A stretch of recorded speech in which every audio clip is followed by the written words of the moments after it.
Protesters from Hifazat-e-Islam called it the Siege of Dhaka. Volleys of gunfire echo across the city as police take on thousands of protesters in the early hours of the 6th of May. When it was over, police said they'd recovered 11 bodies, including one of their own.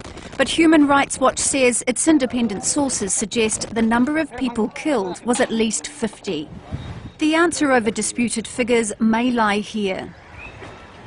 This is Dhaka's state-run cemetery where they bury unclaimed bodies. Abdul Jalil digs the graves.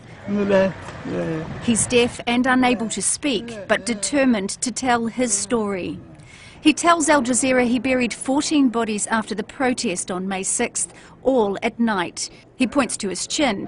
They were all bearded men, he indicates, and they all had gunshot wounds. This previously unseen footage shows the chaos of gunfire and smoke on the 6th of May. Protesters clamber over walls to escape. On the steps of this building, those who could not get away. The injured lie among the dead. It's not always clear who's alive among the bodies. Protesters stream out to give themselves up.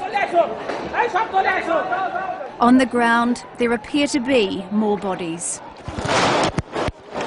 Hundreds went into police custody like a surrendering army early that morning. Stragglers were rounded up, their ordeal clear on their faces. But Hifazat-e-Islam says many of the protesters are still unaccounted for. Bangladesh's foreign minister denies the government is hiding a higher toll. The events of 6th and 7th happened in front of television cameras of at least 23 television channels, and everyone in Bangladesh now has a mobile phone with cameras. Also, there were footage that shows that there were people who were lying down as if they were dead bodies, and when the police nudged them, they got up and walked away.